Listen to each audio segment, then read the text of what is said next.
तो जाहिर सी बात है कि पीलीभीत से चुनावी मैदान में है, क्योंकि वरुण गांधी पर भरोसा न जताकर जितिन पर भरोसा जताया गया है और इस भरोसे पर कितना खरे उतरेंगे ये फिलहाल देखना दिलचस्प होगा।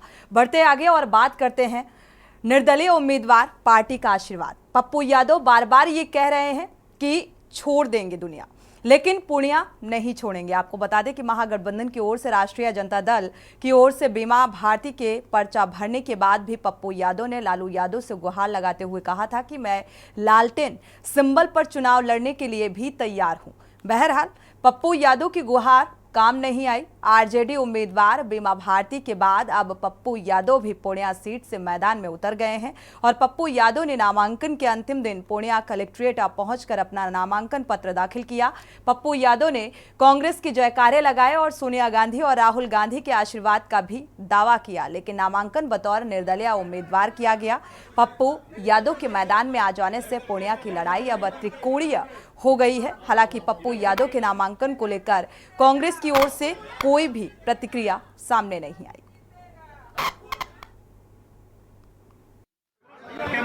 पूर्णिया के हर माँ का आशीर्वाद है, पूर्णिया के हर बेटी का आशीर्वाद है, पूर्णिया के हर बहन का आशीर्वाद है, पूर्णिया के हर बुजुर्ग का आशीर्वाद है और देश के हर माँ का आशीर्वाद है। मैं टॉर्चर जरूर हुआ 14 दिनों में, परेशान जरूर हुए, लेकिन मैंने देश का दिल जीता।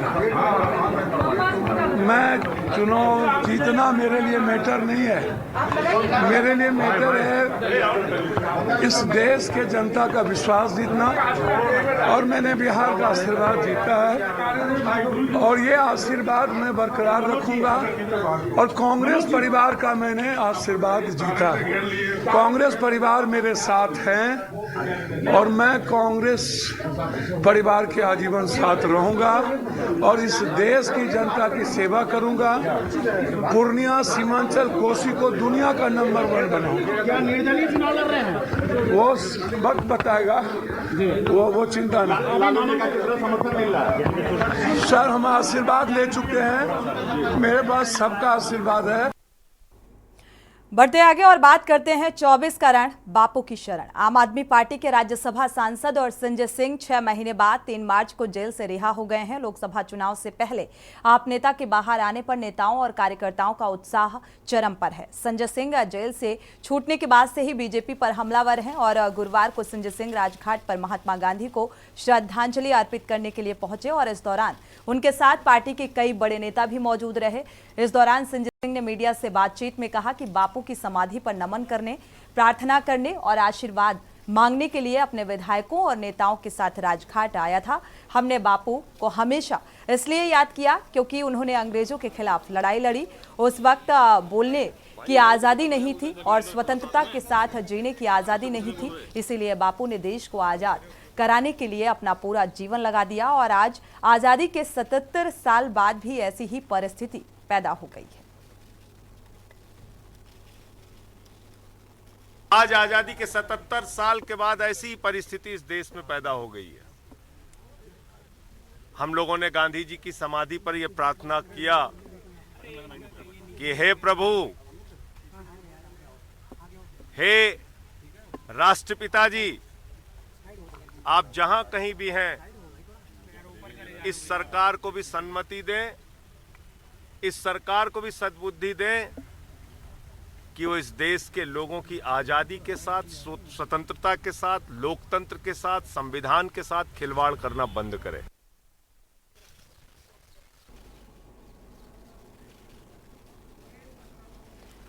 और इसी खबर पर संवाददाता प्रवेश शर्मा जुड़े हुए हैं। प्रवेश, देखा जाए तो 2024 का रण और एक तरफ इंडिया अलायंस, दूसरी तरफ भारतीय जनता पार्टी और ऐसे में अब बापू की शरण में पहुंचे हुए हैं आप सांसद। क्या इसके सहारे अब नैया पार होने की उम्मीद नजर आ रही है? देखिए, बिल्कुल मैं आपको बता, संजय सिंह जब कल जेल से रिहा हुए थे तो सबसे पहले अरविंद केजरीवाल के घर गए थे और वहां पर अरविंद केजरीवाल की पत्नी से आशीर्वाद किया था और आज सुबह सबसे पहले वो बजरंगबली हनुमान के मंदिर गए और उसके बाद वो सीधा राजघाट महात्मा राष्ट्रपिता गांधी जी के उन्होंने दर्शन किए और सीधे तौर पर वहां से एक हमला किया और उनका कहना था कि बाप जो है आशीर्वाद है वो बुद्धि दे, जिस तरीके से विपक्ष को वो बात कर रहे हैं, इस तरीके की जो राजनीति कर रहे हैं उस पर कहीं ना कहीं विराम लगे और वो सीधे तौर पर मैं कह दूं कि लोकसभा चुनाव करीब है और इस चुनाव के रूप में ही जो है पूरी प्रक्रिया को कर रहे हैं। और संजय सिंह जब से जेल से छूटे हैं, आम आदमी पार्टी का जो जोश है वो दुगना हो गया है। वो जानते हैं कि संजय सिंह जो है उनके प्रमुख नेताओं में से एक है और वो अगर आते हैं और इस तरीके से जोश बढ़ाते हैं तो कहीं ना कहीं आम आदमी पार्टी को आम आदमी पार्टी का हौसले में और ज्यादा अफजाई भी बिल्कुल, इसमें कोई दो राय नहीं प्रवेश की। जिस तरीके से संजय सिंह बाहर आए और इससे मनोबल भी जो आम आदमी पार्टी के कार्यकर्ता हैं उनका बढ़ता हुआ नजर आ रहा है। लेकिन ठीक लोकसभा चुनाव से पहले बापू या गांधीवादी विचारधारा किसकी रही ये सभी जानते हैं, लेकिन अब उस विचारधारा के साथ बापू को नमन करने के लिए पहुंचे तो इसके कई राजनीतिक मायने भी निकलकर सामने आ रहे हैं। देखिए, इसमें कोई दोहराई नहीं है कि महात्मा राष्ट्रपिता गांधी जी के दर्शन करने के लिए लगातार हम देख रहे हैं, चाहे वो पक्ष हो चाहे विपक्ष हो। अगर आप बात करें तो कल वीरेंद्र सचदेवा भी राजघाट पहुंचे थे और उन्होंने वहां पर महात्मा गांधी के दर्शन करके सीधे तौर पर राष्ट्रपिता से जो दर्शन कर बाद में ये अपील की थी कि देश में जिस तरीके का माहौल बना हुआ है और जिस तरीके का ये षड्यंत्र उस पर रोक लगनी चाहिए। और वहीं आज जब संजय सिंह जेल छूटने के बाद यहाँ पर पहुंचे तो उन्होंने भी पूरा जो है हमला सीधे तौर पर कहूँ पक्ष पे किया था, सत्ता पक्ष पे किया था। और आगे की जो रणनीति है वो चुनाव को लेकर ही देखी जा रही है। लोकसभा चुनाव की वजह से जो है जिस तरीके की ये रूपरेखा रखी जा रही है, चाहे वो पक्ष हो चाहे विपक्ष हो, दोनों ही अपनी अपनी बातों को जनता तक पहुंचाने की कोशिश कर रहे हैं। बिल्कुल प्रवेश, शुक्रिया इस तमाम जानकारी को साझा करने के लिए। तो फिलहाल लोकसभा चुनाव को देखते हुए और सीधे तौर पर इसी से जोड़कर इसे देखा जा रहा है कि ये गांधीवादी विचारधारा जो नजर आ रही है, जो इंडिया अलायंस हुआ, इस लिहाज से लगातार बीजेपी पर भी हमलावर होते हुए संजय सिंह नजर आए। अब इसके सहारे और इस विचारधारा के सहारे कितनी ये नैया पार होती है ये फिलहाल आने वाला वक्त बताएगा।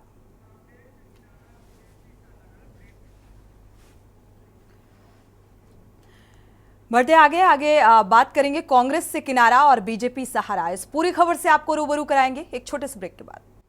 ब्रेक से वापस आ रहे हैं, बात करते हैं कांग्रेस से किनारा बीजेपी सहारा। आज ही कांग्रेस से इस्तीफा देने वाले गौरव वल्लभ ने बीजेपी ज्वाइन कर ली है और दिल्ली में बीजेपी मुख्यालय में पार्टी नेता विनोद तावड़े ने उन्हें पार्टी की सदस्यता दिलाई।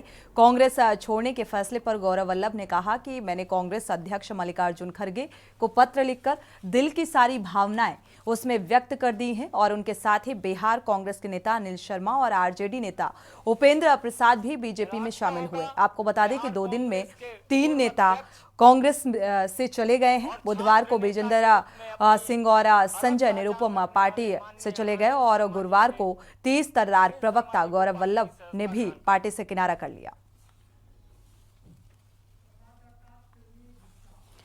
और इसी खबर पर संवाददाता प्रवीण गुप्ता जुड़े हुए हैं। प्रवीण, लगातार देखने को मिल रहा है कि कांग्रेस को झटके पर झटका लगता हुआ नजर आ रहा है। प्रवीण, आपको आवाज मिल पा रही है?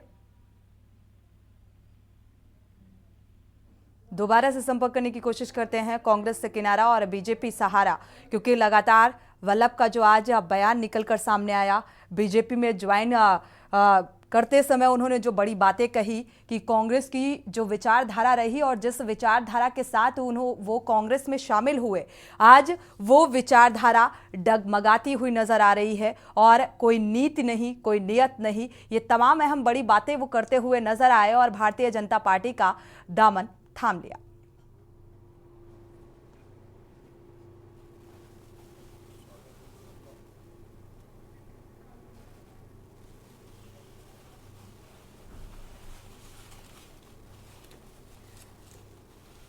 क्योंकि 2 दिन में 3 बड़े नेताओं का कांग्रेस से बीजेपी में शामिल होना, क्योंकि अब ज्यादा वक्त बचा नहीं है। पूर्व अध्यक्ष और छात्र नेता के रूप में अपनी अलग पहचान रखने वाले माननीय अनिल शर्मा जी को पार्टी की सदस्यता ग्रहण करा।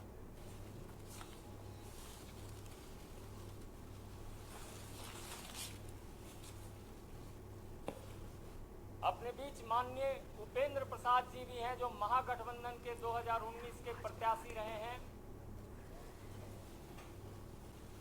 तो लगातार एक के बाद एक नेता जो है वो कांग्रेस का दामन छोड़कर बीजेपी में शामिल हो रहे हैं और सवाल बेहद महत्वपूर्ण विपक्ष की तरफ से भी निकलकर सामने आ रहा है जब उनसे सवाल पूछा जाता है कि आखिर क्या वजह है कि विपक्षी पार्टियों के नेता जो हैं वो भारतीय जनता पार्टी का दामन थाम रहे हैं। तो वजह यही कि ईडी और जो केंद्रीय एजेंसियां हैं उनसे डर है और यही वजह निकलकर सामने आ रही है और इसी वजह से, डर की वजह से भारतीय जनता पार्टी का दामन थामते हुए ये नजर आ रहे हैं। प्रवीण जुड़े हुए हैं इसी खबर पर। प्रवीण, लगातार एक के बाद एक देखा जाए दो दिन में 3 जो बड़े नेता हैं वो भारतीय जनता पार्टी में शामिल हो गए हैं। जी क्या वजह? मैं बता दूं इसकी वजह सिर्फ ईडी और सीबीआई और केंद्र सरकार में जितने भी मंत्री हैं उनका डर।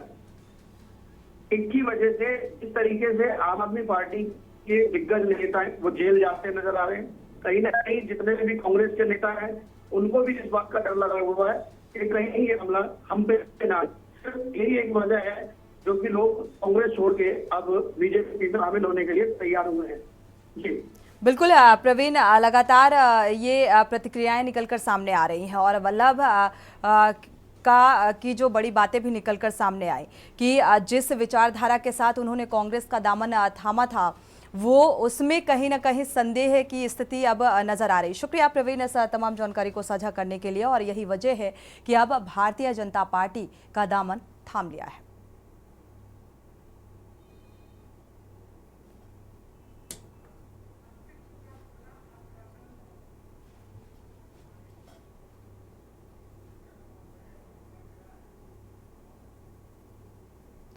बढ़ते आगे और बात करते हैं अस्तित्व का खतरा, आश्वासन बड़ा। मदरसा बोर्ड को भंग करने के मामले में अल्पसंख्यक कल्याण मंत्री ओपी राजभर ने कहा है कि यूपी सरकार सुप्रीम कोर्ट जाएगी और अपना पक्ष रखेगी। किसी के साथ भी अन्याय नहीं होने दिया जाएगा। प्रदेश में जो मदरसे मानकों के अनुरूप काम कर रहे हैं वो चलते रहेंगे। और आपको बता दें कि हाईकोर्ट ने धार्मिक शिक्षा देने वाले मदरसों के संबंध में निर्णय दिया था और उन्होंने कहा था कि इन मदरसों में पढ़ने वाले जो छात्र हैं, छात्रों और शिक्षकों को आसपास के अन्य स्कूलों में समायोजित किया जाएगा। कौशलेंद्र उपाध्याय इसी खबर पर जुड़े हुए हैं। कौशलेंद्र, ओपी राजभर का जो बयान निकलकर सामने आया कि किसी के भी साथ कोई अन्याय नहीं होगा और समायोजित करने की जो बात निकलकर सामने आई थी, इसको लेकर क्या कुछ अपडेट?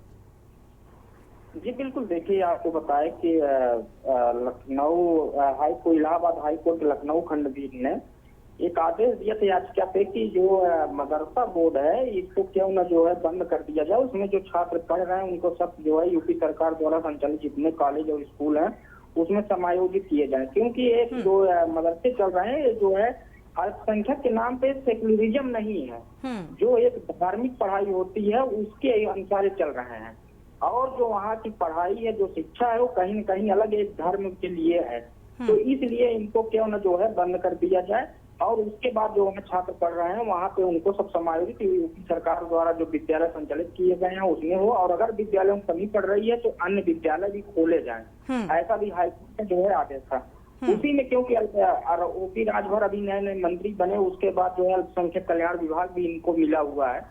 तो उन्होंने आज एक चैनल को इंटरव्यू देते हुए कहा कि जो है कि अब यूपी सरकार जो है इस मामले को लेकर, जब उनसे पूछा गया कि हाईकोर्ट जो डिसीजन दिया है क्या यूपी सरकार उसे या क्या आपका मंत्री या क्या आप मंत्री हैं इसके खिलाफ कोई एक्शन या कोई सिफारिश कार्रवाई करेंगे, तो उन्होंने सीधा कहा कि नहीं, जो है इसके खिलाफ हम सुप्रीम कोर्ट अभी जाएंगे, अभी देखिए आगे क्या होता है। हालांकि क्योंकि आगे का दरवाजा खुला हुआ बिल्कुल है, सुप्रीम कोर्ट जाने की तैयारी एक तरफ यूपी सरकार की और दूसरी तरफ जो मदरसा संचालक हैं समायोजित करने की बात निकलकर सामने आ रही। तो इस बात को लेकर कोई प्रतिक्रिया निकलकर सामने आई, कोई ऐतराज? नहीं, बिल्कुल नहीं। देखिए, क्योंकि निजी चैनल को इंटरव्यू दे रहे थे तो उन्होंने ऐसी बातें, क्योंकि जब उनसे सवाल पूछा गया तो उन्होंने इसका जो है जवाब दिया, लेकिन अभी कोई ऐसी प्रतिक्रिया न यूपी सरकार के तरफ से आई है। उनका उनके विभाग जो मंत्री हैं उनके तरफ से प्रतिक्रिया जरूर आई है, लेकिन अभी क्योंकि जो है जो मामला है, क्योंकि लोकसभा चुनाव है या इस बीच में अगर जाना होता तो आज करीब जो है 15 दिन पहले हाई कोर्ट ने डिसीजन दिया था, और उसके पहले भी वो मंत्री थे इस विभाग के, तो उस पे कोई एक्शन उस समय जब जिस समय हाई कोर्ट ने आदेश दिया था उस समय ओपी राजभर का भी कोई प्रतिक्रिया इससे नहीं आई थी। लेकिन आज अचानक से जो है, क्योंकि इनके बेटे घोसी से लोकसभा का चुनाव भी लड़ रहे हैं और मुस्लिम बिल्कुल इस बयान को इससे जोड़कर देखा जा सकता है कौशलेंद्र जी। बिल्कुल देखिए, क्योंकि लोकसभा चुनाव है तो कहीं न कहीं उनको ये लगता है कि मतदाता हमारे जो मुस्लिम है जो उनके साथ जुड़े हुए हैं वो नाराज ना हो, तुमको खुश करने के लिए ऐसे बयान दिए गए। लेकिन जब तक यूपी सरकार से कोई प्रतिक्रिया, क्योंकि यूपी सरकार का भी तो कानून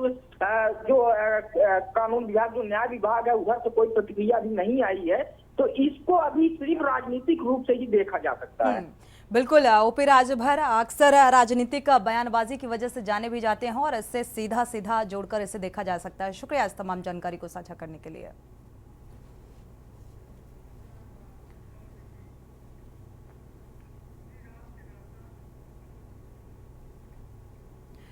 बढ़ते आगे बात करते हैं श्री राम से नाता भक्तों का ताता। प्राण प्रतिष्ठा के बाद से अब तक 1 करोड़ से अधिक श्रद्धालुओं ने रामलला के दर्शन किए हैं और इससे धार्मिक पर्यटन को बढ़ावा मिला है। देखिए ये खास रिपोर्ट।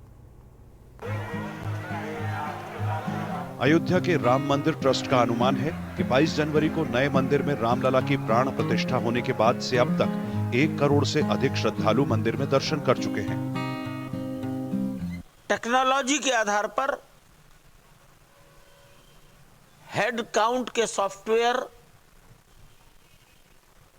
सीसीटीवी कैमरों में फिट हैं। उनके आंकड़े ऐसा बोलते हैं कि यहां 14 घंटे में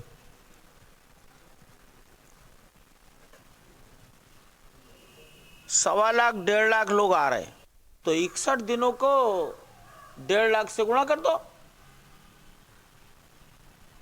तो 1 करोड़। और भाई 1 करोड़ 1.25 करोड़ जनता ने दर्शन जरूर कर लिए होंगे, ऐसा आकलन है।